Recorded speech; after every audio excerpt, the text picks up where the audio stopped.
Welcome to Python series bitwise operator. ఇది దేని మీద వర్క్ అవుతుందంటే బైనరీ రిప్రజెంటేషన్ ఆఫ్ ఇంటీజర్, అంటే జీరోస్ వన్స్. కంప్యూటర్ అనేది బైనరీ లాంగ్వేజ్ని అండర్స్టాండ్ చేసుకుంటుంది కాబట్టి బిట్ అనేది స్మాల్ యూనిట్ ఆఫ్ డేటా, అది కంప్యూటర్లో ఉంటుంది. లిస్ట్ ఆఫ్ బిట్వైజ్ ఆపరేటర్స్ వచ్చేసి అండు, ఆరు, XR, not, left shift, right shift. ఈ టేబుల్ని అబ్జర్వ్ చేయండి. ఆపరేటర్ ఏ విధంగా, నేమ్ ఏంటి, సింబల్ ఏంటి, ఒక్కొక్క దానికి ఒక్కొక్క యూనిక్ రిప్రజెంటేషన్ అనేది ఉంటుంది. మనం ప్రోగ్రామ్లో పర్ఫామ్ చేసేటప్పుడు సింబల్స్ వాడతాము. First bit wise and operator. ఇక్కడ ఇన్పుట్ రెండు తీసుకుంటాం, ఏ బి వాల్యూ. అవుట్పుట్ వచ్చేసి సి. రెండు ఇన్పుట్లు 1 ఉంటే అవుట్పుట్ అనేది 1 వస్తుంది. రిమైనింగ్ మిగతావన్నీ 0. అండ్ ఆపరేటర్ మల్టిప్లికేషన్ లాగా వర్క్ అవుతుంది.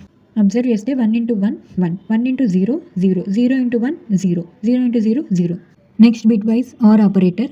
ఇది అడిషన్ లాగా పర్ఫామ్ చేస్తుంది. ఇప్పుడు 2 1 అంటే 1 + 1 1, 1 + 0 1, 0 + 1 1, 0 + 0 0. Next bit wise XR operator. Represent cap symbol. ఏలో, బీలో, సిలో ఉన్నాయి కదా, వాటిని బిట్ అంటాం. ఇక్కడ రెండు సేమ్ బిట్స్ ఉంటే 0 అవుట్పుట్లో, అదే డిఫరెంట్ బిట్స్ ఉంటే output 1. Next bit wise not operator.